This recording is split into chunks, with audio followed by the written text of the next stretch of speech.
Hello, my dear friends of class 12th. After a long gap, I am with you again with the solid state chemistry topic of class 12th.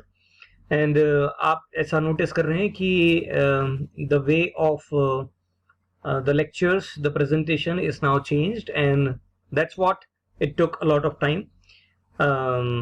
जो 2 4 5 दिन का gap आया है वो सिर्फ इस वजह से आया है because we wanted to deliver you something very good. तो ये एक नए पैटर्न से हम लोग आज से स्टडी शुरू कर रहे हैं and I guess you would love it. So far हम लोग अभी तक 12th स्टैंडर्ड में जो सॉलिड स्टेट्स हैं उन सॉलिड स्टेट्स के रिलेटेड जो क्यूबिक सेल्स हैं, उनकी वॉइड्स हैं, उनके रिलेटेड मैथमेटिकल कैलकुलेशंस हैं, इवन डेंसिटीज, ये सब हम लास्ट क्लास तक कर चुके थे। So from today onwards, I'll be dealing with the next part of the topic, which we call imperfections or defects in solid. So before we start imperfection and defects in solid, let's start with what exactly is a perfect or an ideal crystal. तो इसे समझने के लिए इस diagram को जो नीचे है, इसे अभी आपके सामने जो डायग्राम आएगा उसे आप एक बार देखिए। So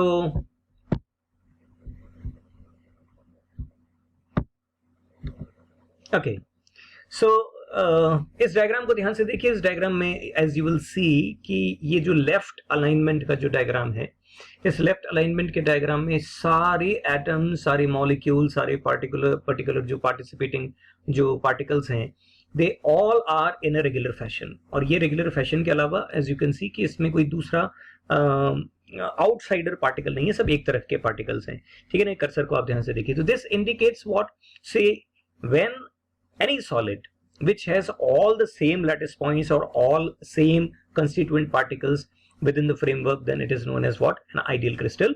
An ideal crystal is an ionic crystal which has the same unit cell containing the same lattice points throughout the whole crystal. That is known as an ideal crystal, and this situation is really rare क्योंकि एक ideal crystal को generate करने के लिए आपको इसका एक ultra pure structure चाहिए।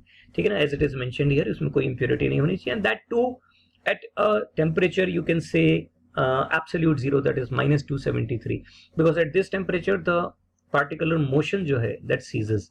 अब वो पार्टिकल का मोशन जब सीज हो जाता है तो ऑटोमेटिक, आपने देखा ना सॉलिड स्टेट में आपने स्टार्टिंग में पढ़ा था कि पार्टिकल्स अपने मीन पोजीशन से वाइब्रेट करते हैं, लेकिन here when we talk about an ideal crystal ऐसा कुछ भी नहीं होगा। ठीक है ना, so this is something what we call a perfect solid. And as I say कि सारे सॉलिड्स जो हैं वो परफेक्ट नहीं होते हैं। There are most of the solids जिनमें किसी न किसी तरह से जो उसका जो पर्टिकुलर अरेंजमेंट है वो डिस्टर्ब हो जाता है, जहां पार्टिकल्स होने चाहिए वहां से वो डिस्टर्ब हो जाते हैं। And at the same time वो डिस्टर्ब होने के अलावा कुछ बाहर के जो पार्टिकल्स हैं जो उसमें ऐड हो सकते हैं इम्प्योरिटीज की तरह से। सो any change from this completely ordered arrangement of constituent particles in a crystal is called a disorder or a defect or an imperfection. So this defect may bring maybe because of some addition of impurities, and it can modify the structure of the crystal as well as it can impart new properties in the crystal. So this is what we call a defect or an imperfect crystal. ये right side का जो diagram है, as it is visible कि this is not an ideal crystal, it is a defect. यहाँ एक foreign particle आपको दिखाई दे रहा है। ठीक है, तो हमारी आगे की स्टडी जो है वो पूरी तरह से इस डिफेक्ट के ऊपर कॉन्सेंट्रेटेड रहेगी। We want to find out कि ये डिफेक्ट कैसे हैं और वो किस तरह से नई प्रॉपर्टीज को मॉडिफाई करते हैं और वो हमारे लिए कैसे इंपॉर्टेंट है, that we have to understand. So this is the next part of the lecture. तो अभी हम इसको आगे कंटिन्यू करते हैं। लेट्स सी कि बाय एंड लार्ज हमने डिफेक्ट्स को दो पार्ट में डिवाइड किया है, और ये दो नाम जो आपको दिख रहे हैं, one is point defect and the other is line defect. अब इसका क्या मतलब है, इसको समझने के लिए इस डायग्राम को देखिए। इस डायग्राम में इस एक ऑर्डर्ड अरेंजमेंट में से यहां से एक आपको पार्टिकल गायब दिख रहा है, इसी तरह से इसमें एक ऑर्डर्ड अरेंजमेंट में एक पार्टिकल एक्स्ट्रा आ गया है। यहां पर ये सेम जो पार्टिकल्स हैं उन्हीं के साथ ऐसा हो रहा है, कोई आउटसाइडर पार्टिकल नहीं है। हियर यू कैन सी कि एक पार्टिकल पहले मिसिंग हुआ और उसकी जगह पर एक दूसरा पार्टिकल ऐड हो गया है। सेम हियर, यहाँ इंटरस्टाइसेस में बीच में कोई एक फॉरेन पार्टिकल अंदर ऐड हो गया है। बट इन सारे केसेस में जो भी प्रॉब्लम्स हैं, जो डिफेक्ट्स हैं, जो इम्परफेक्शंस हैं, वो सिर्फ एक पॉइंट तक रेस्ट्रिक्टेड है, वो आगे नहीं गए हैं। So this situation is known as a point defect. A point defect means that these defects arise due to irregularity or the deviation from ideal arrangement of the atoms around a point or an atom that is restricted to a particular point. This is what we call a point defect. अब what exactly is line defect, इसे समझने के लिए इस diagram को देखिए। इसमें आपको यहाँ नीचे जो डायग्राम में अरेंजमेंट है वो बिल्कुल यूनिफॉर्म और एक ही तरह के पार्टिकल्स आपको दिखेंगे। इनफैक्ट यहाँ ऊपर तक आते आते भी it is same till here, but here यहाँ से और यहाँ से देखने पर दिस स्टार्ट थोड़ा सा डिसऑर्डर्डनेस आनी शुरू हो गई है। एंड ये सारी डिसऑर्डर्डनेस जो है वो अगर आप ध्यान से देखें तो बीच में ये एक एंटायर रो जो है ना, that is added. So when the defect continues to grow in a row, entire row, then it is known as what? A line defect. A defect which arises due to irregularity or deviation from an ideal arrangement in the entire row, that is known as a lattice point. ठीक है ना, that of a lattice point, that is known as a line defect. तो हम point और line defects के बीच में I hope आप difference समझ गए होंगे. It is restricted to a single point, but here entire row is defective. हमारे सिलेबस में अभी इस सेशन में जो पॉइंट डिफेक्ट्स हैं वही हमारी डिटेल स्टडी का पार्ट है, लाइन डिफेक्ट्स नहीं है।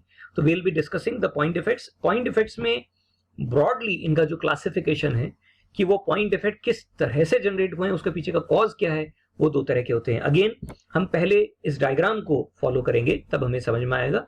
इस डायग्राम को ध्यान से देखिए, एक परफेक्ट ऑर्डर अरेंजमेंट में से कोई पार्टिकल बीच का जो रेड टाइप का जो पार्टिकल था वो मिसिंग दिख रहा है आपको। So when from a crystal lattice some particles are lost, वो चले गए हैं वहां से ड्यू टू सम रीजन, वो रीजन अभी देखेंगे, लेकिन वो पार्टिकल वहां से चले गए हैं जिसकी वजह से वहां पर एक वैकेंसी जनरेट हो गई है। अगर ऐसा कोई डिफेक्ट हो then we call it a vacancy defect. तो वैकेंसी डिफेक्ट का क्या मतलब हुआ कि सिर्फ पार्टिकल्स जो हैं, कंस्टिट्यूएंट पार्टिकल्स में से कुछ पार्टिकल लॉस हुए हैं, वो जगह खाली हो गई। This is known as a vacancy और अ होल। ठीक है, दूसरा डिफेक्ट जो है उस दूसरे डिफेक्ट में देखिए कि जो कंस्टिट्यूएंट पार्टिकल्स हैं उनके बीच के इंटरस्टाइसेस में कोई फॉरेन पार्टिकल ऐड हो गया है। ठीक है ना, यहां से कुछ गया नहीं है लेकिन यहां कुछ ऐड हो गया और वो भी कहां है, इंटरस्टाइसेस में आया है। तो इंटरस्टाइसेस में इस तरह से पार्टिकल का ये जो अरेंजमेंट, यहाँ जो इंटरस्टाइसेस में जो पार्टिकल आया है, this is known as interstitial defect. This is what? Interstitial defect. So there are two types of defects upon just accordingly कि जिसका कॉज क्या है main, one is vacancy defect and the other is interstitial defect. A vacancy defect is because a vacant sites are there यहाँ crystal में, और यहाँ पर किस वजह से हो रहा है, इन द सॉलिड्स में भी, आयनिक नॉन आयनिक दोनों सॉलिड्स में हो सकता है, with vacant sites and particles in the interstices. जब कोई फॉरेन पार्टिकल यहाँ इंटरस्टाइसेस में आ गया है, या मान लीजिए यहीं का कोई पार्टिकल शिफ्ट होकर इंटरस्टाइसेस में आ गया है, so this is restricted to interstitial voids and this is a vacant site which is generated. अब स्टूडेंट पूछता है कि ये वेकेंट साइट्स कैसे जनरेट हो गई। डेफिनेटली इसका मतलब ये कि क्रिस्टल ब्रेक हुआ है। क्रिस्टल कैसे ब्रेक हो गया, इसका मतलब लैटिस वीक हुई है। लैटिस कैसे वीक हुई, डेफिनेटली किसी ने उसको डिस्टर्ब करने के लिए कोई एनर्जी प्रोवाइड की है। तो अगर हम क्रिस्टल में वैकेंसी जनरेट करना चाहते हैं और पार्टिकल्स को रिमूव करना चाहते हैं तो सबसे इजी तरीका है by heating, and that's why thermodynamic defect इसके लिए एक नई टर्म है वैकेंसी डिफेक्ट के लिए जो हम यहाँ यूज करते हैं। ठीक है, so vacancy defect is caused mainly due to heating of solids, that's why we call it a thermodynamic defect. And here in this case mostly the constituent particles हैं या कोई बाहर से impurity है वो interstitial sites को अगर occupy करती है then we call it interstitial defect. अब इसे आगे और समझने के लिए इस फॉर्मूले को देखिए। ये फॉर्मूला है डेंसिटी का जो आपने बहुत छोटी क्लास में पढ़ा है। Density is given by mass and volume. As you can see in this case vacancy defect में ये जो एंटायर सिस्टम है इसका वॉल्यूम तो सेम है लेकिन कुछ पार्टिकल्स के हटने से इसका मास कम हो गया है। तो क्योंकि यहाँ मास का लॉस हो रहा है, वॉल्यूम सेम है, तो डेंसिटी कम हो जाएगी अगर कहीं पर वैकेंसी डिफेक्ट जनरेट होता है। So if in any case some vacancy defect is generated in a crystal तो मान के चलिए कि वहां पर डेंसिटी जो है उसकी रिड्यूस होगी। एट द सेम टाइम अगर मान लीजिए किसी क्रिस्टल में हमने इंटरस्टिशियल साइट में कोई पार्टिकल ऐड किया है तो इंटरस्टिशियल साइट में पार्टिकल ऐड करने की वजह से वॉल्यूम में कोई फर्क नहीं पड़ा है लेकिन मास जो है वो इंक्रीज हो गया और मास के इंक्रीज होने की वजह से डेंसिटी इंक्रीज हो जाएगी। तो पॉइंट डिफेक्ट्स में जो दो मेन कॉज, जो दो चीजें आई हैं, दैट इज वैकेंसी और इंटरस्टिशियल डिफेक्ट जो आए हैं, उन वैकेंसी और इंटरस्टिशियल डिफेक्ट में बाय एंड लार्ज आपने डिफरेंस देखा कि यहाँ किस तरह से थर्मोडायनेमिक डिफेक्ट है, पार्टिकल्स के जाने से बन रहा है, यहाँ कुछ ऐड इंटरस्टिशियल साइट में ऐड होने की वजह से बन रहा है, इसमें डेंसिटी क्यों जो है रिड्यूस हो रही है और यहाँ डेंसिटी में क्यों चेंज नहीं हो रहा है। आई होप अब आप समझ गए होंगे। अब हम इन्हीं पॉइंट डिफेक्ट्स को फर्दर डिटेल में क्लासिफाई करेंगे और डिटेल में क्लासिफाई करने के लिए हमने इनको कैटेगराइज कर लिया है 3 पार्ट्स में। First type of defect is known as stoichiometric defects, जो स्टोइकियोमेट्रिक कंपाउंड से रिलेटेड है। तो हम stoichiometric defect in stoichiometric compounds पढ़ेंगे। ये सिर्फ उसका क्लासिफिकेशन में भी आपको दिखा रहा हूं, दैट इज इसमें दो कैटेगरीज हैं, शॉर्टकी एंड फ्रैंकल, दो डिफेक्ट्स हमें पढ़ने हैं। ये शॉर्टकी एंड फ्रैंकल डिफेक्ट्स जो हैं साइंटिस्ट के नेम के ऊपर बेस्ड हैं, और साइंटिस्ट के नेम पर बेस्ड ये जो दो डिफेक्ट्स हैं ये हम स्टोइकियोमेट्रिक डिफेक्ट्स की कैटेगरी में पढ़ेंगे। नॉन स्टोइकियोमेट्रिक डिफेक्ट में दो तरह के डिफेक्ट्स हैं, metal excess and metal deficiency. इन दोनों में फर्दर सब कैटेगरीज में एनायन और कैटायन की वैकेंसीज और एक्सेस की बात की जा रही है, हम इन डिटेल में समझेंगे। लेकिन पहले देखिए कि मेटल एक्सेस डिफेक्ट जो है वो सिर्फ आयनिक कंपाउंड्स में पॉसिबल है, क्योंकि यहाँ आयंस पिक्चर में आ रहे हैं, और उसमें भी मेटल का एक्सेस करने का मतलब हम जो भी चेंजेस करेंगे वो कैटायंस में करेंगे। दूसरा जो डिफेक्ट है वो मेटल डेफिशिएंसी है, अगेन कैटायंस में होने वाला चेंज आयनिक कंपाउंड में। एक में हम कैटायंस रिड्यूस कर रहे हैं, कम कर रहे हैं, और एक में हम कैटायंस को एक्सेस में कर रहे हैं। वो हम कैसे करेंगे वो हमें समझना बाकी है। और ये सारी चीजें नॉन स्टोइकियोमेट्रिक डिफेक्ट या नॉन स्टोइकियोमेट्रिक कंपाउंड में है, तो ये भी हमारा एक पार्ट है कि हमें ये भी पढ़ना पड़ेगा। और तीसरे और आखिरी जो डिफेक्ट है दैट इज इम्प्योरिटी डिफेक्ट, जो मेरे ख्याल से मेरे फ्रेम में छुप गया है, तो ये जो मैं आपको दिखा दूं ये इम्प्योरिटी डिफेक्ट है। तो हम इस इम्प्योरिटी डिफेक्ट को भी अभी पढ़ेंगे आगे। तो ये तीन डिफेक्ट्स हमें डिटेल में पढ़ने हैं। तो मेरा आपको ये सजेशन है कि पहले आप इन कैटेगरीज को ही ध्यान में रखें, अभी हमको पढ़ना बाकी है, but we have to understand the categories.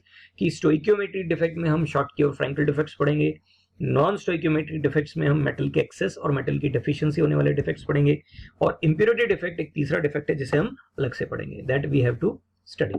Okay, तो लेट्स प्रोसीड फर्दर कि हमें जो नेक्स्ट पार्ट पढ़ना है वो हम देखते हैं कि क्या है। कि हम शॉर्टकी डिफेक्ट्स को स्टार्ट करेंगे, पॉइंट डिफेक्ट्स में शॉर्टकी और फ्रैंकल डिफेक्ट को। लेकिन पहले क्योंकि हमें स्टोइकियोमेट्रिक कंपाउंड्स के बारे में बात करनी है तो हम वो समझ लेते हैं। तो व्हाट आर स्टोइकियोमेट्रिक कंपाउंड्स, सबसे पहले इसके लिए दो एग्जांपल देखें आपके सामने। पहला एग्जांपल जो है NaCl, that is sodium chloride, और आप नोटिस करेंगे सोडियम और क्लोरीन इस कंपाउंड में एस फॉर्मूला 1:1 के रेशियो में है। ओके, दिस इज BaTiO3, जिसमें बेरियम, टाइटेनियम और ऑक्सीजन में 1:1:3 का रेशियो जैसा फॉर्मूला इंडिकेट कर रहा है वैसा है।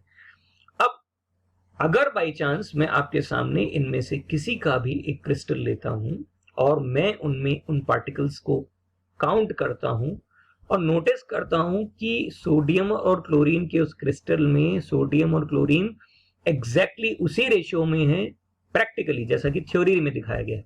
थ्योरी में रेशियो 1:1 है और प्रैक्टिकली भी 1:1 आए, तो इसे हम एक स्टोइकियोमेट्रिक कंपाउंड कहेंगे।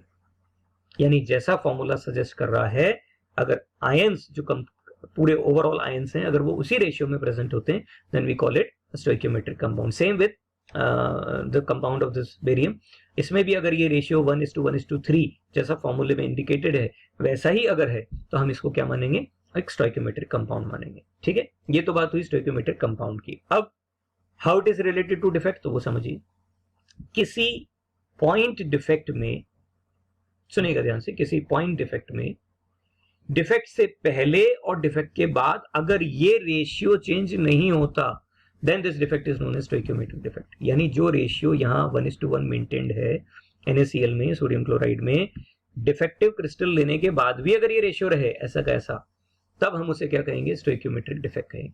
अब स्टूडेंट कहता है ये कैसे पॉसिबल है कि आप यहाँ डिफेक्ट भी जनरेट करो, कुछ जो भी चेंजेस आप करो उसके बाद ये रेशियो जनरेट रहे, ऐसा ही रहे, मेंटेन रहे, कैसे पॉसिबल है। तो अभी से समझते हैं, इस डायग्राम को देखिए आप। पहले वाले डायग्राम में आप नोटिस कीजिए जो बड़े बड़े पार्टिकल्स हैं ये एनायंस हैं, क्योंकि एनायन बड़े होते हैं, और ये छोटे छोटे पार्टिकल्स ये कैटायन है। एज यू कैन सी कि बड़े एनायंस में से एक एनायन यहाँ से मिसिंग है, और छोटे छोटे कैटायंस में से भी एक कैटायन यहाँ मिसिंग है। यानी इस पूरे क्रिस्टल में से अगर मैंने एक एनायन हटाया तो मैंने एक कैटायन भी हटाया। तो अगर मैं इक्वल नंबर में कैटायन और एनायन को यहां से हटाऊंगा तो स्टोइकियोमेट्रिक रेशियो चेंज नहीं होगा। Is this okay?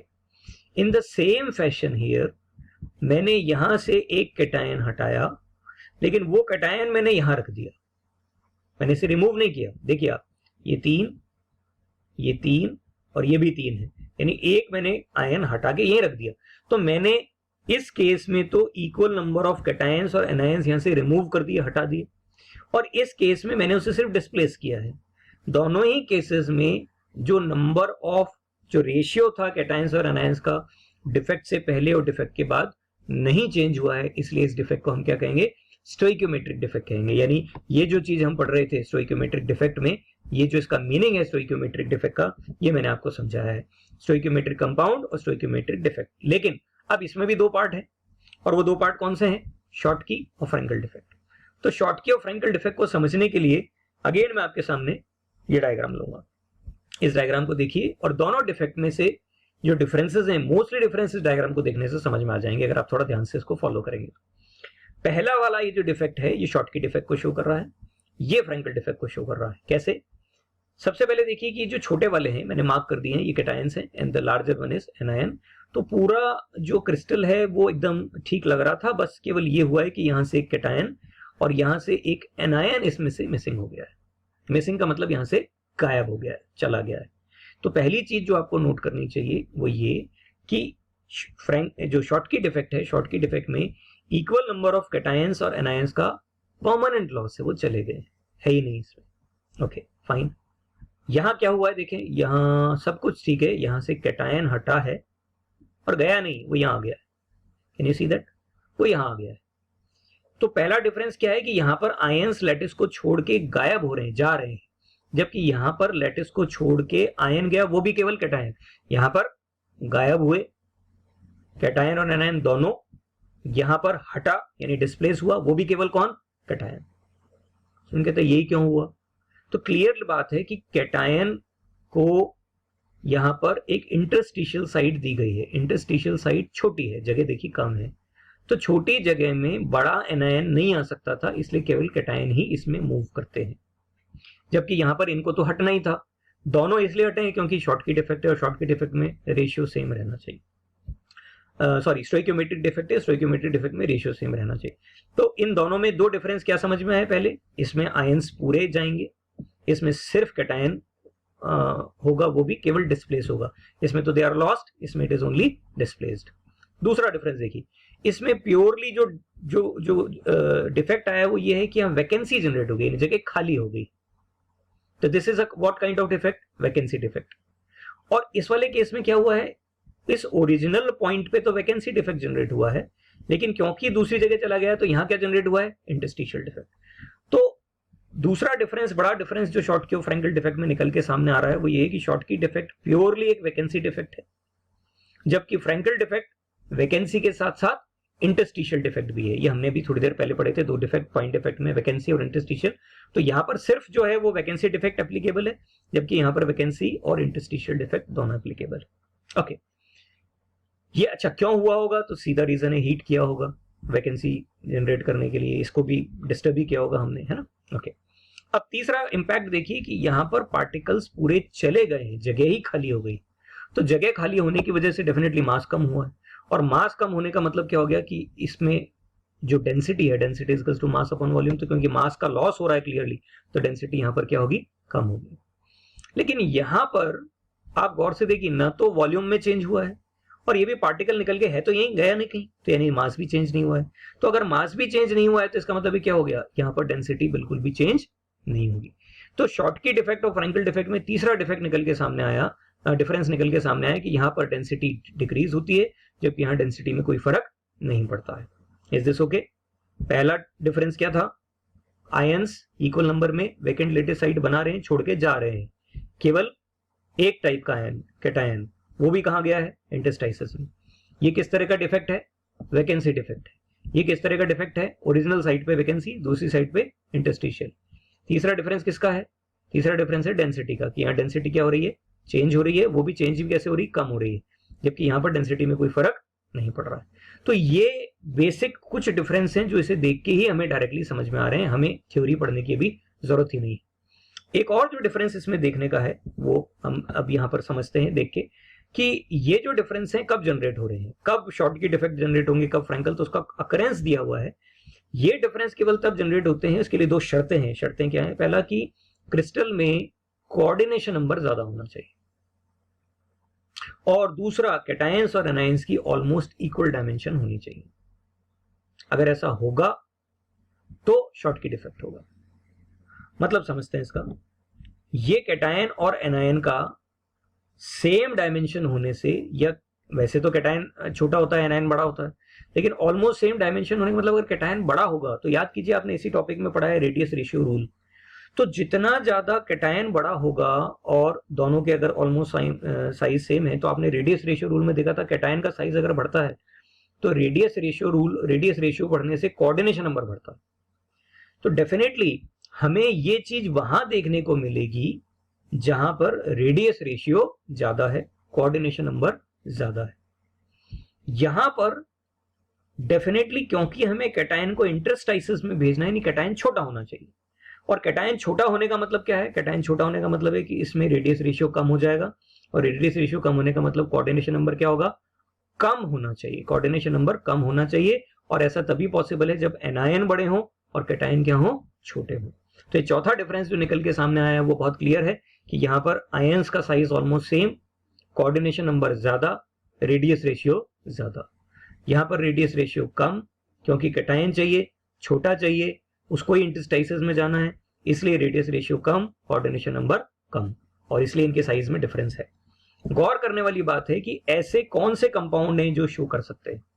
तो आपको याद हो तो रेडियस रेशियो में भी हाईएस्ट रेशियो आपने किसका देखा था, बॉडी सेंटर्ड का। बॉडी सेंटर्ड में क्या था, कोऑर्डिनेशन नंबर 8, और उसका एग्जांपल क्या था, सीजियम क्लोराइड। तो देखो एक तो ये दिख रहा है क्लियरली। इसके अलावा सोडियम और पोटेशियम के क्लोराइड्स, और सिल्वर ब्रोमाइड यहां पर दिख रहा है जिसे मैंने डार्क किया है।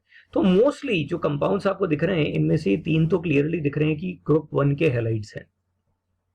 और यहां अगर आप ध्यान से देखें तो मोस्टली सिल्वर के कंपाउंड्स हैं, सिल्वर ब्रोमाइड अनयूजुअली दोनों जगह है। तो जो ट्रांजिशन एलिमेंट्स हैं जैसे जिंक है, सिल्वर है, वो भी 8 जो डी ब्लॉक में लास्ट में जाके जो एलिमेंट्स होते हैं उनके लिए ऐसी बात की जा रही है, ये हम आगे और पढ़ेंगे। और सिल्वर दोनों जगह पर, ब्रोमाइड दोनों जगह पर जो है वो कैसे है ये भी हमें समझना है। तो ये शॉर्टकी और फ्रैंकल डिफेक्ट के बीच के डिफरेंस और उनके कुछ कॉमन एग्जांपल्स थे। ये एक बहुत कॉमन क्वेश्चन है थियोरेटिकल एग्जाम्स में पूछे जाने वाला, मल्टीपल चॉइस क्वेश्चन के लिए भी जो एग्जांपल्स देके पूछे जाने वाला, कंडीशंस। तो ये बहुत कॉमन चीजें हैं जो आपको ध्यान रखनी चाहिए, और मेरा ऐसा मानना है कि आप इस डायग्राम के बिहाफ पे पढ़ेंगे तो आपको इन डिफरेंसेस को इजीली समझना मतलब बहुत ही आसान होगा इनको डिफरेंसेस को समझना। तो हमने क्या पढ़ लिया, जरा ध्यान से देखें। हमने ये पढ़ लिया, हमने स्टोइकियोमेट्रिक कंपाउंड्स क्या होते हैं पढ़ लिया, और उनके शॉर्टकी और फ्रैंकल डिफेक्ट्स जो हैं विद एग्जांपल्स विद डायग्राम्स हमने देख लिए। अब हमें ये पढ़ना है what is that non stoichiometric compound. तो पहले हम ये समझेंगे कि नॉन स्टोइकियोमेट्रिक कंपाउंड होते क्या है, ठीक है ना। लेकिन उससे पहले जरा ये देख लें कि अगर कहीं पर स्टोइकियोमेट्रिक डिफेक्ट्स हो रहे हैं तो उसका क्रिस्टल पे असर क्या पड़ेगा, ठीक है ना, क्रिस्टल लैटिस पे या उस क्रिस्टल की प्रॉपर्टीज पे। क्योंकि हमने यही स्टार्टिंग में ही समझा था कि इंपरफेक्शंस हम इसलिए पढ़ रहे हैं कि हम ये देखना चाहते हैं इंपरफेक्शन का असर क्या होता है। तो देखो सबसे पहला असर तो ये है कि अगर यहाँ पर आयंस के जाने से वैकेंसीज और होल्स जनरेट हो रहे हैं, दोनों ही केस में, शॉर्टकी और फ्रैंकल डिफेक्ट दोनों में, अगर ऐसे वैकेंसी और होल जनरेट हो रहे हैं तो इसकी वजह से सॉलिड की कंडक्टिविटी बढ़ जाएगी। It will become a good conductor of electricity, if it is not, even though it will become a good conductor. Reason behind कि इलेक्ट्रिसिटी के कंडक्शन के लिए किसी सॉलिड में फ्री इलेक्ट्रॉन्स होने चाहिए। अगर नहीं है फ्री इलेक्ट्रॉन्स तो फिर वहां पर वैकेंसीज या होल्स होने चाहिए, और या फिर वो अपने एक्वस सोल्यूशन में आयंस प्रोड्यूस करना चाहिए। तो एक्वस सोल्यूशन पे तो हम जा नहीं रहे, हम तो सॉलिड्स पढ़ रहे हैं अभी। तो सॉलिड्स के लिए जो दो बड़ी कंडीशन है वो ये है कि ये वैकेंसी और होल जो है ये किस तरह से इलेक्ट्रिसिटी कंडक्शन में हेल्प करेंगी, समझना बड़ा आसान है, आपने फिजिक्स में पढ़ा होगा। अगर मैं यहाँ और यहाँ दो साइड में पोटेंशियल डिफरेंस जनरेट कर देता हूं तो इस खाली जगह को, जो कि जो भी चार्ज इस पे है, इसको घेरने के लिए, इसको कवर करने के लिए पास से नेबरिंग आयन मूव करेगा, और नेबरिंग आयन मूव करने से वैकेंसी दूसरी साइड में चली जाएगी, फिर उसको कवर करने के लिए दूसरी तरफ से आयन मूव, मतलब यू कैन फील की, यू कैन फाइंड कि यहाँ पर आयंस ने जो वैकेंसीज है इन्होंने मूवमेंट स्टार्ट कर दिया, दो it could be very slow, लेकिन मूवमेंट स्टार्ट कर दिया। In that way this becomes a good conductor, ठीक है। तो किसी भी इंटरस्टिशियल डिफेक्ट या वैकेंसी डिफेक्ट से, खास तौर पे वैकेंसी डिफेक्ट से अगर वैकेंसी जनरेट हो रही है, ठीक है ना, होल जनरेट हो रहे हैं, तो ये क्रिस्टल की इंप्योरिटी को, क्रिस्टल की कंडक्टिविटी को इंप्रूव कर देते हैं। दूसरा जो मेन असर आ रहा है वो डेंसिटी पर आ रहा है, बट केवल शॉर्ट की डिफेक्ट में आ रहा है, और में नहीं आ रहा, शॉर्ट की डिफेक्ट में ही कम हो जाता है, ठीक है, नहीं हमने देखा था। तीसरी इंपॉर्टेंट चीज जो है वो ये कि क्रिस्टल में बार बार वैकेंसीज या होल्स ऐसे जनरेट होने से क्रिस्टल की जो नेटवर्क की स्ट्रेंथ है वो वीक होगी, ठीक है ना। वो वीक होने की वजह से लैटिस कमजोर होगी, उसकी स्टेबिलिटी पर असर पड़ेगा। So you can C presence of holes decrease the lattice energy of the crystal and lattice network becomes weaker and decreases the stability of the crystal. ये बहुत कॉमन चीज है। एक और चीज जो बड़ी इंपॉर्टेंट है वो ये कि देखिए यहां से हमने फ्रैंकल डिफेक्ट में कैटायन को मूव करके यहां लाए, आपको लगता है इस जगह पर कैटायंस थोड़े से एक्सेस में इकट्ठे हो गए, तो बाकी क्रिस्टल के कंपैरेटिवली यहां कैसा चार्ज आ गया, पॉजिटिव, आई एम सॉरी। इसी तरह से इस रीजन को देखिए यहां नेगेटिव चार्ज थोड़ा ज्यादा अक्यूमुलेटेड दिख रहा है एनायंस का। तो आपको लगता है विद इन द क्रिस्टल जो नॉर्मली इलेक्ट्रिकली न्यूट्रल क्रिस्टल होता है उसमें यहां पर पॉजिटिव और नेगेटिव सेंटर्स जनरेट होने शुरू हो गए, तो इस तरह से ये क्रिस्टल पोलैरिटी अचीव करने लगेगा। दैट्स व्हाई वी से कि फ्रैंकल डिफेक्ट्स की वजह से क्रिस्टल का डाई इलेक्ट्रिक कांस्टेंट बढ़ने लगता है। ये आप लोगों ने 11th स्टैंडर्ड में पोलर कंपाउंड जो बॉन्डिंग वाले टॉपिक में थे वहां आपने पढ़े होंगे कि किस तरह से this affects the dielectric constant of the substance. तो एज यू कैन सी कि फ्रैंकल डिफेक्ट में डाई इलेक्ट्रिक कांस्टेंट बढ़ सकता है। तो अब आपने स्टोइकियोमेट्रिक कंपाउंड्स, उनमें स्टोइकियोमेट्रिक डिफेक्ट्स, उसमें भी शॉर्ट किया फ्रैंकल डिफेक्ट्स, उनके एप्लीकेशंस, उनके डायग्राम बेस्ड स्टडी, ये सब चीजें हमने कर ली। अब हम नॉन स्टोइकियोमेट्रिक कंपाउंड्स पर चलते हैं। Unlike stoichiometric compound, non stoichiometric compound में जैसा फॉर्मूला शो कर रहा है, केमिकल फॉर्मूला जो रेशियो पार्टिकल्स का शो कर रहा है, वो रेशियो नॉर्मली देखने को नहीं मिलता। ये है vanadium oxide, this is ferrous oxide और जिंक ऑक्साइड। तीनों में हमें कंस्टिट्यूएंट पार्टिकल्स में वेनेडियम और ऑक्सीजन में, आयरन में और ऑक्सीजन में, जिंक में और ऑक्सीजन में ऐसा लग रहा है कि जो रेशियो है वो 1:1 है। But when it comes to practical, we see that the formula is actually VOX, where X is somewhere around 0.6 to 1.3. So it is not 1. It could be less or it could be more than 1. Student says how it is possible, कैसे होता होगा, ये समझने वाली बात है, हम समझेंगे। इसी तरह से फेरस ऑक्साइड में this is 0.95 to 1, ratio 1:1. It is not 1:1. It is less than 1. Iron is less than 1. In the same way, zinc oxide में oxygen is less than 1. So this is known as non-stoichiometry, where the ratio, this which is exactly prevailing, and the ratio which is evident by the formula, they are different. अलग अलग हैं. So the compound in which the ratio of the cations and anions present in the compounds differ from the required by that whatever required by the chemical formula, that is known as non-stoichiometric compounds. और अगर हम इसे defect से connect करें तो ये defect ही है जिसकी वजह से नॉन स्टोइकियोमेट्रिक कंपाउंड बने। आपको लगता है यहाँ पर सारे फेरस आयन होंगे? अगर सारे फेरस आयन होते तो ये 1:1 ही होता। डेफिनेटली फेरस के साथ में कुछ फेरिक आयन्स आए होंगे। तो what is this? This is a defect. So non stoichiometric compounds तो मैं ये कहूंगा कि बनते ही डिफेक्ट्स की वजह से, एंड खास तौर पे जहां पर हमें वेरिएबल वैलेंसीज देखने को मिलती है, तो वैलेंसीज में वेरिएशन होने की वजह से एक टाइप का आयन दूसरे टाइप का आयन को रिप्लेस कर देता है क्रिस्टल लैटिस में से, and this results in this non stoichiometric defects. ठीक है, जिंक के और इनके जो एग्जांपल्स हैं क्लियरली इंडिकेट कर रहे हैं कि सबसे कॉमन जो है ट्रांजिशन एलिमेंट्स जो हैं, डी ब्लॉक एलिमेंट्स और ट्रांजिशन एलिमेंट्स और लेंथेनॉइड्स और एक्टिनॉइड्स और इवन कुछ नॉन मेटल इसमें कंट्रीब्यूट करते हैं जिनकी वेरियस ऑक्सीडेशन स्टेट्स हो सकती हैं, ऐसा है। ठीक है, बट ये किसी भी कंडीशन में हमें ध्यान रखना है कि अगर आप यहाँ पर ये फॉर्मूले में रेशियो भले ही मेंटेन ना करें, लेकिन इलेक्ट्रिकली ये न्यूट्रल जरूर होगा। भले ये 1:1 नहीं है, लेकिन इसकी वजह से कंट्रीब्यूट होने वाला चार्ज और इसकी वजह से होने वाला चार्ज का कंट्रीब्यूशन सेम है। अब this we have to understand कि ऐसा क्यों होता है। इस पर बेस्ड अच्छी न्यूमेरिकल्स भी हैं। ठीक है, लेकिन ये समझने वाली बात है कि इलेक्ट्रिकली क्रिस्टल हमेशा क्या रहता है? न्यूट्रल रहता है। तो हम इस नॉन स्टोइकियोमेट्रिक डिफेक्ट को आगे बढ़ा रहे हैं और इसमें हम अब ले रहे हैं मेटल का एक्सेस। मेटल एक्सेस को समझने के लिए पहले ये देखिए, ये हमारा आयनिक कंपाउंड है और इस आयनिक कंपाउंड में मेटल ये वाला पार्ट होना चाहिए, दैट इज A+ कैटायन होना चाहिए। तो मेटल एक्सेस का मतलब मैं इसका नंबर बढ़ाऊंगा। ठीक है, इसका मतलब ये है। इसी तरह से ये मेटल का एक्सेस बढ़ाने के लिए मैं क्या करूंगा? मैं एनायंस की डेफिशिएंसी कर सकता हूं, मैं इन एनायंस को हटा सकता हूं, यहाँ से कम कर सकता हूं। और या फिर दूसरा तरीका एक्सेस ऑफ कैटायन कि मैं यहाँ पर कोई कैटायन ऐड कर दूं, या तो मैं इसे छेड़ू ही नहीं और एक्सेस ऑफ कैटायन ऐड कर दूं। ठीक है ना, तो एक्सेस ऑफ कैटायन और या फिर एनायन की वैकेंसी, दोनों ही केस से या तो आप नेगेटिवली चार्ज हटाएं और या फिर आप पॉजिटिव चार्ज बढ़ाएं, दोनों ही केस में आप मेटल को बढ़ाएंगे। That is known as metal excess. ठीक है, तो इसे देखते हैं ये कैसे पॉसिबल है। इस डायग्राम को देखिए, इस डायग्राम से आपको समझ में आएगा।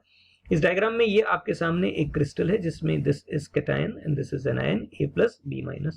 आप देखिए A+B- की यहाँ लेटेस्ट में रो ठीक है, ये भी ठीक है, और यहाँ पर ये एनायन जो था B-, ये कहीं चला गया है। कहाँ चला गया है बात की बात है, क्यों चला गया ये भी बात की बात है, भी समझेंगे। लेकिन आयन चला गया है और इसकी जगह एक इलेक्ट्रॉन ने ले ली है, दिस इज समथिंग इंटरेस्टिंग। लेकिन एक जनरल चीज समझ में आ रही है कि एनायन हट गया है, तो एनायन हटने की वजह से क्रिस्टल में कैटायंस का नंबर बढ़ गया है, यानी एक मेटल एक्सेस डिफेक्ट है, ठीक है ना। तो leaving out of anions from the crystal, that is leaving behind a vacancy, that is known as what, cation excess defect.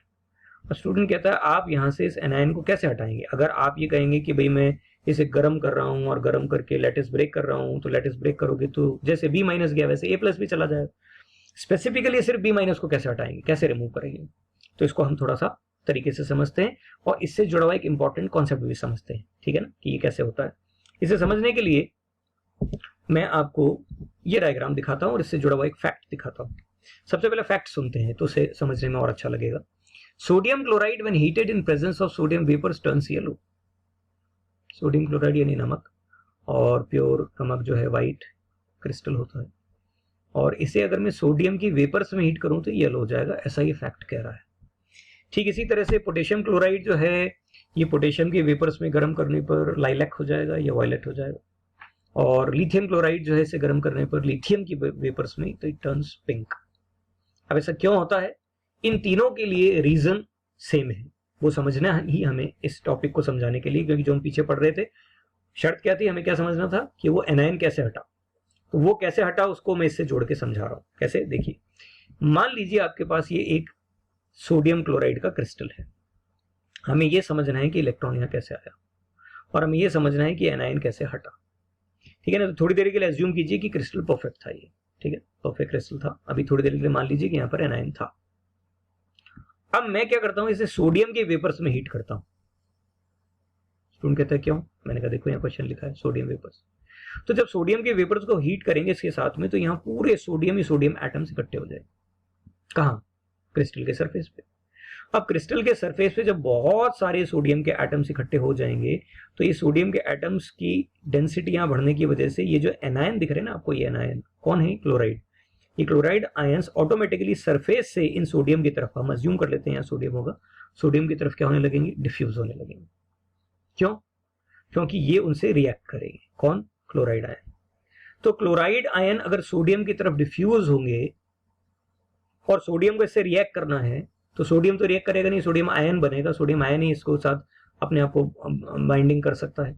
तो सोडियम को अपना एक इलेक्ट्रॉन लूज करना पड़ेगा, तब जाके वो इस क्लोराइड से जुड़ सकता है, या इस क्लोराइड से, या इस क्लोराइड से, या क्लोराइड जो यहाँ था। तो हम ये मान लें कि यहाँ वाला क्लोराइड जो था वो सरफेस पे होने की वजह से सोडियम से रिएक्ट कर लेता है, और यहां से क्लोराइड हट गया और सोडियम से रिएक्ट करने के लिए सोडियम को इलेक्ट्रॉन लूज करना है, बस वो ही इलेक्ट्रॉन यहां आ गया है। तो कहता है इलेक्ट्रॉन को आने की क्या जरूरत थी? तो जवाब बहुत सिंपल है, इस पूरे क्रिस्टल में इलेक्ट्रिकल न्यूट्रलिटी मेंटेन करनी है। आप नेगेटिव चार्ज हटा रहे हो ना, तो नेगेटिव चार्ज चाहिए, हर चीज का जवाब है नेगेटिव चार्ज चाहिए। अच्छा, नेगेटिव चार्ज कहां से आया? इलेक्ट्रॉन से आया। इलेक्ट्रॉन कहां से आया? सोडियम ने दिया। सोडियम ने क्यों दिया? क्योंकि सोडियम को क्लोरीन से रिएक्ट करना था, तो उसे सोडियम आयन बनाना था। हर चीज का जवाब है। सुन कहता चलो ठीक है, ये समझ में आ गया कि इसकी वजह से वो डिफेक्ट बन गया होगा, जब भी आप कह रहे थे मेटल एक्सेस डिफेक्ट, और उसमें भी कैटायन का जो है वो एनायन वैकेंसी जो है वो जनरेट हो गई, ये भी समझ में आ गया, एनायन हट गया। लेकिन ये सोडियम के वेपर्स में प्रेजेंट हीट करने पर ये कहा है कि ये येलो हो जाता है, तो ये क्यों हुआ ये समझिए। तो इसे समझने के लिए इस डायग्राम को देखिए, हमने इस रीजन को बाहर निकाल लिया है, इस रीजन को बाहर निकाल लिया है, ये बाहर निकला हुआ रीजन है। अब इलेक्ट्रॉन इन कैटायंस के बीच में ट्रैप हो गया है, कभी ये कभी ये कभी ये कभी ये इसको अट्रैक्ट करते रहते हैं, और ये कभी इसके पास इस तरह से इंटरचेंज होता रहता है। अब मान लीजिए इस समय पर मैं इसे सनलाइट देता हूँ, लाइट एनर्जी देता हूँ, तो लाइट की एनर्जी में प्रेजेंट एनर्जी को लेके ये इलेक्ट्रॉन यहां से बाहर निकलने की कोशिश करेगा। ये आपने 11th स्टैंडर्ड में पढ़ा है कि इलेक्ट्रॉन अपनी ग्राउंड स्टेट से एक्साइटेड स्टेट में जाते हैं, एक्साइटेड स्टेट जो होती है अनस्टेबल होती है, तो वहां से उन्हें छोड़ के वापस ग्राउंड स्टेट में आते हैं। तो इसी तरह से ये इलेक्ट्रॉन जो अभी यहाँ है, ये इन आयंस के साथ में सेटल्ड था, लेकिन एनर्जी लेते ही इसकी एनर्जी बढ़ गई, तो ये हायर लेवल पे जाएगा एनर्जी की, फिर वहां से क्योंकि वो अनस्टेबल है छोड़ के फिर आएगा, तो इसका ये वाइब्रेशन स्टार्ट हो जाएगा इलेक्ट्रॉन का, और इस वाइब्रेशन के स्टार्ट होने की वजह से ये थोड़ी देर में विजिबल लाइट का सोर्स बन जाएगा, और ये विजिबल लाइट उसी रीजन को कॉरेस्पॉन्ड करेगी जिस एनर्जी को ये एब्जॉर्ब कर रहा है, और वो कौन सा कलर है? सोडियम के लिए मोस्टली येलो होता है, तो इसलिए सोडियम का ही इलेक्ट्रॉन है और ये यहीं पर ट्रैप है, तो ऑटोमेटिकली ये क्या करेगा, ये येलो कलर जो है इसको इंपार्ट करने लगेगा। और एक क्रिस्टल में ऐसे बहुत सारे एटम में जगह जगह इस तरह के सेंटर बने होंगे, तो इसलिए पूरे क्रिस्टल में थोड़ा थोड़ा येलो कलर आने लगे। पोटेशियम अगर होता तो उसका इलेक्ट्रॉनिक कॉन्फ़िगरेशन अलग है, इसलिए कलर भी अलग आता, उसका इलेक्ट्रॉन का एनर्जी लेवल भी अलग है। लिथियम में इट इज फर्दर डिफरेंट, तो इसलिए इसका कलर भी अलग है, पिंक है। लेकिन आंसर सबका सेम है, और वो आंसर क्या है, आंसर ये है, any alkyl halide when heated in the presence of the vapours of respective metal, then the metal atoms get deposited on the surface of crystal. Metal atom जो है वो सरफेस पे यहाँ डिपॉजिट हो जाते हैं जब उन्हें हीट करते हैं। The halide ions diffuse towards the excess of metal atoms, वो वहां डिफ्यूज होने लगते हैं। नाउ द मेटल एटम्स, जो मेटल एटम सरफेस पे हैं, what they do, which are deposited on the surface, react with the coming halide ions by losing their electrons। वो अपना इलेक्ट्रॉन छोड़ के और रिएक्ट करके जो है कंपाउंड बनाना शुरू कर देते हैं। The lost electrons are diffused towards the vacant sites. Why? Because they have to maintain the electrical neutrality. Simple. Thus the overall electrical neutrality is maintained. And then वो कलर वाला phenomena, तो उसको देखो समझाया गया है। The anionic sites occupied by the unpaired electrons called F centers या वॉबिन centre, ये एक जर्मन वर्ड है, ठीक है ना। तो वॉबिन सेंटर जो है, ये एफ सेंटर का मतलब, वॉबिन सेंटर का मतलब है कलर सेंटर। जर्मन लैंग्वेज को अगर हम डिकोड करें तो इसका मतलब है कलर सेंटर। वो स्पेसिफिक कलर इस इलेक्ट्रॉन की वजह से होता है जो यहाँ अटका हुआ है। The specific colour imparted due to the excitation of these electrons by visible light. So this could be a question they can ask you कि थियोरेटिकल एग्जाम में खास तौर पे कि what are F centres and how they are created. और या फिर वो आपसे पूछ सकते हैं कि एक एल्कली हैलाइड मेटल को उसकी एल्कली मेटल की ही वेपर्स में हीट करने पर why it gives that particular colour, और they can ask you something related to that, ठीक है। तो ये ध्यान रखने वाली बात है। अब दूसरे डिफेक्ट पर चलते हैं। जो दूसरा डिफेक्ट था कि हम इस बार एक्सेस ऑफ कैटायन करेंगे। तो एक्सेस ऑफ कैटायन का जो तरीका है वो ये है कि हम यहाँ पर कोई कैटायन इंट्रूड कर देंगे, बाहर से ले आएंगे। हाँ, ये ध्यान रखने वाली बात है कि यहाँ कैटायन लाने पर उस इलेक्ट्रिकल न्यूट्रलिटी को भी मेंटेन रखना है। एक और एग्जांपल इसी तरह का जो है जिसको मैं यहाँ पिक्चर में ले रहा हूँ, दैट इज जिंक का एग्जांपल जो है। आपने जिंक का ऑक्साइड देखा होगा, जिंक ऑक्साइड, ठीक है। और जिंक ऑक्साइड जो है वो इक्वेशन यहाँ लिखी हुई है, लेकिन मेरे ख्याल से फ्रेम से बाहर होने की वजह से ये कट रही है, तो मैं इसे एक बार कोशिश करता हूं, लेकिन कोई बात नहीं, चलिए ऐसे ही समझते हैं कि ये मान लीजिए जिंक ऑक्साइड का क्रिस्टल है। अब जिंक ऑक्साइड के क्रिस्टल में जिंक आयन और ऑक्साइड आयन होते हैं। ऐसा यहां लिखा गया है कि zinc oxide when heated turns yellow. तो ये सेम रीजन वही वाला है कि हमें समझना होगा कि जब हम इसे हीट करते हैं तो जो नॉन मेटल आयन है, oxide ion, this is the oxide ion, it is lost in form of oxygen atom. So I can write कि ये ऑक्सीजन एटम यहां से रिमूव हुआ है। ऑक्साइड आयन जाने से पहले से अपने 2 इलेक्ट्रॉन लूज करने होंगे। ये 2 इलेक्ट्रॉन यहां इन इंटरस्टिशियल साइट्स में आ गए, और इन इंटरस्टिशियल साइट में ये जो 2 इलेक्ट्रॉन है, ये 2 इलेक्ट्रॉन एक्सेस कोई बाहर से कोई दूसरा जिंक आयन जो है कोई प्रेजेंट हो, वो जिंक आयन लेके और जिंक एटम की फॉर्म में यहां आ सकता है। तो मेटल एक्सेस हुआ ना, कि हमने मेटल का एक्सेस बढ़ाया, लेकिन कैसे बढ़ाया, हमने कैटायंस को जो है इंपार्ट यहां पर किया है। इस चीज को ध्यान रखिए। So zinc oxide is normally white, when heated zinc loses oxygen atom. The zinc ion takes the interstitial site, whereas the 2 electrons of oxide ion are trapped in the neighborhood to maintain the electrical neutrality. So this effect is the same that we have been studying पहले। तो हमने non स्टोइक्योमेट्रिक compounds में metal access वाले पहले defect को समझा है। मैं एक बार फिर से समझा दूं कि मेटल एक्सेस डिफेक्ट में हमने मेटल के एक्सेस को जो है वो पिक्चर में लाने के लिए हमने एनायंस को हटाया। एनायंस सिर्फ सेलेक्टिवली कैसे हटेंगे उसका मैंने तरीका बताया आपको, कि मेटल एटम आके किस तरह से उसको वहां से ल्योर करेगा निकालने के लिए, और किस तरह से मेटल एटम का इलेक्ट्रॉन यहाँ ट्रैप हो जाएगा और वो फर्दर कैसे प्रॉपर्टी में इंपार्ट करेगा, उसका कलर जो है वो मैंने आपको बताया। दूसरा जो एक्सेस ऑफ कैटायन वाला एग्जाम्पल था, हमने अभी जिंक ऑक्साइड का एग्जाम्पल लेके भी उसको समझा है, ठीक है ना। तो इनको आप वीडियो पॉज करके फिर से समझेंगे, एक बार देखेंगे, डायग्राम्स के बिहाफ पे समझेंगे। ये विजुअल्स आपके दिमाग में जितना रहेंगे उतना आपको चीजों को रिकलेक्ट करना आसान रहेगा, ठीक है। Very soon will be trying to provide you, जो थियोरेटिकल शीट्स हैं उनको प्रोवाइड करने का हम तरीका देख रहे हैं, and will be telling you about that also very soon. अब हम नॉन स्टोइकियोमेट्रिक डिफेक्ट के सेकंड पार्ट पर आते हैं, जिसमें मेटल की डेफिशिएंसी की बात की गई। इस बार अभी तक हम मेटल एक्सेस कर रहे थे, अब हम मेटल की डेफिशिएंसी क्रिएट करेंगे। तो मेटल की डेफिशिएंसी, हमारी शर्त ये है कि हमें उस क्रिस्टल में मेटल की डेफिशिएंसी क्रिएट करनी है, यानी मेटल कम करना है सेलेक्टिवली, सिर्फ मेटल हटाना है, यानी इस बार हम कैटायंस को ही हैंडल करने वाले हैं। और दूसरी बड़ी जरूरत है कि हमें न्यूट्रलिटी तो मेंटेन रखनी पड़ेगी, इलेक्ट्रिकल तो न्यूट्रल रखना पड़ेगा। तो ये कैसे पॉसिबल हुआ कि कैटायन हटा भी दें और वो न्यूट्रल भी रहे? तो इस डायग्राम को देखिए, इससे आपको समझ में आएगा। ठीक है, इस डायग्राम को देखने समझ में आएगा। ये आपके पास एक आयनिक कंपाउंड है A+B-, तो ये पहली रो है A+B- की, ये इसके सामने रिवर्स रो गई B-, ये A+ होना चाहिए, होता अगर ये होता तो, ठीक है ना, ये बाकी है। और इसी तरह से ये भी। अब यहाँ देखिए, यहाँ ये एक A का ही एक दूसरा आयन है A2+। तो एक तो बात ये समझ में आई कि A कोई ऐसा सब्सटेंस है जिसकी वेरिएबल वैलेंसी 2 है, एक डाइवेलेंट है और एक मोनोवेलेंट है। तो अगर मैं इस क्रिस्टल में से 2 ऐसे मोनोवेलेंट कैटायन हटा दूं और उसकी जगह पर इसी का एक डाइवेलेंट कैटायन रख दूं, तो क्या होगा? यहां 2 वैकेंसी जनरेट हुई और उसमें से एक जगह ये आ गया। तो इलेक्ट्रिकल न्यूट्रलिटी तो मेंटेन हो गई, पूरी इलेक्ट्रिकल न्यूट्रलिटी मेंटेन हो गई, लेकिन साथ में क्या हो गई? कैटायन वैकेंसी भी जनरेट हो गई। ठीक है, इन दिस वे जो नॉन स्टोइकियोमेट्री है वो तो 100% अचीव हो गई। देखिए क्लियरली दिख रहा है, क्योंकि अब जो रेशियो ए और बी का है वो गड़बड़ा गया। पहले रेशियो 1:1 था, ए बी, लेकिन अब नहीं है, क्योंकि बीच में खाली जगह। ए कंपैरेटिवली बी से क्या है? कम है। So this indicates is a non stoichiometric defect. और हुआ कैसे? ये हुआ ऐसे, leaving out of more cation, cation गए ज्यादा। कौन से कैटायन जो गए ज्यादा? जो लोअर वैलेंसी स्टेट में थे, और उनकी जगह पर कौन आया? इलेक्ट्रिकल न्यूट्रलिटी को मेंटेन रखने के लिए उसी के कैटायन आए, लेकिन हायर वैलेंसी में, cations of higher valency. Okay, इसका मतलब ये हुआ कि ये डिफेक्ट केवल वही आयनिक कंपाउंड शो कर पाएंगे जिनमें कैटायंस वेरिएबल वैलेंसी के होते हैं। जवाब है हाँ। Cuprous cupric, ferrous ferric, stannous stannic, plumbous plumbic, mercurous mercuric. Okay fine, इनमें ही ऐसा होना चाहिए कैटायन वैकेंसी।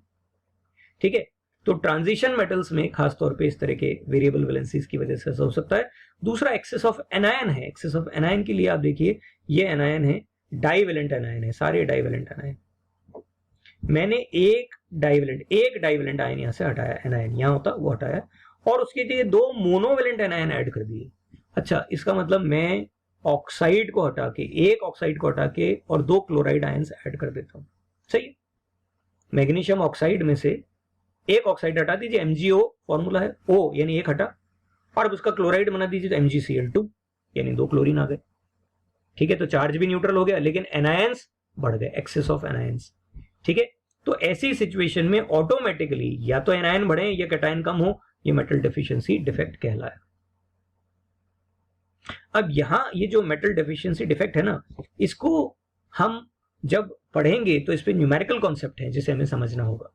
जैसे आपसे कहा जा सकता है कि फेरस ऑक्साइड में आयरन का और ऑक्सीजन का रेशियो अगर 0.95:1 है, तो एक तय बात है कि सारे आयन फेरस आयन नहीं होंगे, कुछ फेरिक आयंस ने फेरस आयन को रिप्लेस किया होगा।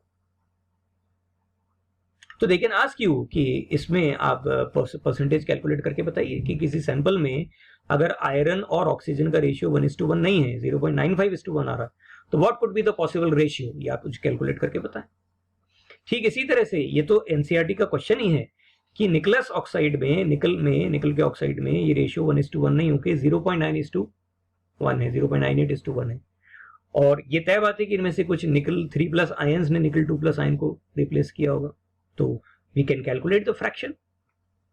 आप एक बार इक्वेशन बना के और चार्जेस को जो है वो न्यूट्रलाइज स्टेट में रखते हुए इसकी इक्वेशन बना के कैलकुलेट कीजिए, नहीं तो मैं अगली लेक्चर में आपको समझाऊंगा इसे। ठीक है, तो ये सारा खेल इलेक्ट्रिकल न्यूट्रलिटी को मेंटेन रखने का है कि फेरस को फेरिक ने रिप्लेस किया तो कम से कम 3 फेरस हटेंगे तो 2 फेरिक आएंगे, है ना। चलिए इसको एक और अच्छे ल्यूसिड एग्जांपल से समझते हैं तो समझ में आया। ठीक है, तो यहां आपके सामने मैंने कुछ न्यूमेरिकल कॉन्सेप्ट से समझने की कोशिश कीजिए, इसे देखिए आप ध्यान से। ये एक मोनोवेलेंट कैटायन की एक रो है। हालांकि ऐसे नहीं हो सकता क्योंकि सारे पॉजिटिव चार्ज एक साथ नहीं होते, लेकिन समझने के लिए। अब ये जो मोनोवेलेंट कैटायन की एक रो है, इस मोनोवेलेंट कैटायन की रो को अगर मैं इन मोनोवेलेंट कैटायंस को डाइवेलेंट कैटायन से रिप्लेस करूं, तो सोच के देखो, ये वाले आखिर के जो दो हैं, ये शायद मेरे इसके पीछे छुप रहे हैं, तो मैं इसे थोड़ी देर के लिए नीचे ले आता हूं। ये जो दो कैटायन हैं, इन दो कैटायन को मैं अगर डाइवेलेंट एक कैटायन से रिप्लेस करूं, अगर एक कैटायन से रिप्लेस करूं, ये एक डाइवेलेंट कैटायन से मैंने रिप्लेस किया, तो आप देखिए इलेक्ट्रिकल न्यूट्रलिटी तो मेंटेन हो गई, दो हटे और उसकी जगह एक आ गया। लेकिन समझने वाली बात यह है कि जितने डाइवेलेंट आयन, एक डाइवेलेंट कैटायन की वजह से एक वैकेंसी जनरेट होगी। ये सीधी सी बात है ना कि ये दो तो रिमूव हो गए, उन दो में से दो की जगह एक आ गया, तो एक तो खाली जगह हो ही गई ना। इसका मतलब ये हुआ कि बहुत सिंपल सी चीज समझ में आ रही है कि with every divalent ion which is replacing two monovalent cations, every divalent cation which is replacing a divalent monovalent cation, for every divalent there will be one vacancy. For every divalent ion there will be one vacancy. It means if n moles of a divalent impurity is added in monovalent, तो जितने moles divalent impurity के आप add करेंगे, n moles of vacancies generate, उतनी ही vacancies generate हो जाएंगी। तो अगर मैं सोडियम आयन को कैल्शियम आयन से रिप्लेस करूंगा, तो अगर मैंने 10 सोडियम आयन को 5 कैल्शियम आयन से रिप्लेस किया है, तो 5 ही वैकेंसीज जनरेट हो जाएंगी। This is a very common question which is asked, they can ask you कि इतने को इसमें इतनी इंप्योरिटीज मिलाई हैं किसी में, मान लीजिए मोनोवेलेंट को डाइवेलेंट से, तो कैलकुलेट करने के लिए कहेंगे आपसे कि कितनी वैकेंसीज जनरेट हुए। ऐसे कुछ क्वेश्चंस मैंने भी प्रैक्टिस के लिए दिए हैं, अभी अपन देखेंगे। अब मान लीजिए कोई स्टूडेंट कह रही मोनोवेलेंट को डाइवेलेंट नहीं किया साहब, मोनोवेलेंट को मेरे यहाँ तो ट्राइवेलेंट ने किया है। देखिए साहब, अगर मोनोवेलेंट को कैटायन को ट्राइवेलेंट कैटायन रिप्लेस कर रहा है, तो आप देखिए इन तीन की जगह पर एक ट्राइवेलेंट आ जाएगा, तो एक ट्राइवेलेंट के आने से दो ये खाली जगह हो गई, यानी वैकेंसीज डबल जनरेट होंगी। For every trivalent cation replacing monovalent cations, double the number of vacancies generated. So if n mole of tri होना चाहिए, गलती से छपा हुआ है di, n mole of trivalent impurities are added, 2n moles of vacancies are generated, provided किसमें से, monovalent. अब मान लीजिए स्टूडेंट कहता है कि नहीं मेरे पास मोनोवेलेंट नहीं, मेरे पास तो डाइवेलेंट है, और डाइवेलेंट को मैं ट्राइवेलेंट से रिप्लेस कर रहा हूं। तो divalent ion if it is replaced by a trivalent ion, divalent ion if it is replaced by a trivalent ion, तो देखिए क्या सिचुएशन आएगी। तो ये डाइवेलेंट कैटायन है, अब ट्राइवेलेंट से रिप्लेस करने का मतलब मुझे 3 ट्राइवेलेंट डाइवेलेंट कैटायन का ये चार्ज हो रहा है +6, तो इस +6 को रिप्लेस करने के लिए अगर मैं ट्राइवेलेंट लूंगा तो 2 ही ट्राइवेलेंट आयन से काम चल जाएगा। तो मैंने ट्राइवेलेंट मिलाए कितने, 2, और वैकेंसी कितनी जनरेट हुई, 1। ओके, इसका मतलब ये हुआ कि for trivalent replacing a divalent, for every trivalent ion half of the number of, जितना आप मिलाओगे उसकी आधी वैकेंसीज जनरेट होंगी। So if n moles of tri, again ये ट्राइवेलेंट होना चाहिए, trivalent impurity added in divalent ये नहीं लिखा हुआ है, n/2 moles of vacancies are generated. ये बहुत सिंपल सी चीज आपको ध्यान रखनी चाहिए। ठीक है, तो हमने नॉन स्टोइकियोमेट्रिक डिफेक्ट भी बहुत अच्छे से पढ़ लिए। The last one is now impurity defects. हालांकि इस इंप्योरिटी डिफेक्ट को थोड़ा और आगे सेमीकंडक्टर्स में फिर से पढ़ाया गया है, लेकिन पहले एक जनरल एग्जांपल मैं ले रहा हूं इंप्योरिटी डिफेक्ट का, जिसमें एक सोडियम क्लोराइड के क्रिस्टल में सोडियम आयन को एक डाइवेलेंट, मोनोवेलेंट सोडियम आयन को डाइवेलेंट स्ट्रोंशियम आयन से रिप्लेस किया है, और ये वैकेंट साइट यहां जनरेट हुई है। This is known as electronic effect. इसको बहुत शॉर्ट में भी हम समझ रहे हैं कि the foreign atoms introduced in the lattice site replacing the host atom और अ वैकेंट साइट। ठीक है, तो इस फिनोमेना को हम डोपिंग कहते हैं, और इसको डिटेल में मैं आपको आगे के लेक्चर्स में समझाना चाहूंगा। मीनवाइल मैंने आपकी प्रैक्टिस के लिए कुछ क्वेश्चंस दिए हैं जो आज के इस कॉन्सेप्ट पर बेस्ड हैं, तो आप इसे बहुत अच्छे से वीडियो को पॉज कर करके रिवाइज करेंगे और इन क्वेश्चंस को सॉल्व करेंगे। आई होप आपकी अब तक की हमारे लेक्चर्स को लेके जो शिकायत थी थोड़ी बहुत कि क्लैरिटी अच्छी नहीं है, साउंड अच्छी नहीं है, वो शायद आज काफी हद तक दूर हो गई होगी। Still there are certain things जो फीचर्स हैं we are trying to impart to give you a very good experience of learning. ठीक है ना, मैं इसे जो है मेरी पोजीशन को यहाँ ऊपर कर देता हूँ अगेन, ताकि आप कोई क्वेश्चंस आराम से दिखाई दे सके। ठीक है, तो with this I will take your leave today and we'll be meeting in the next lecture. Till then, enjoy chemistry, happy learning, bye bye.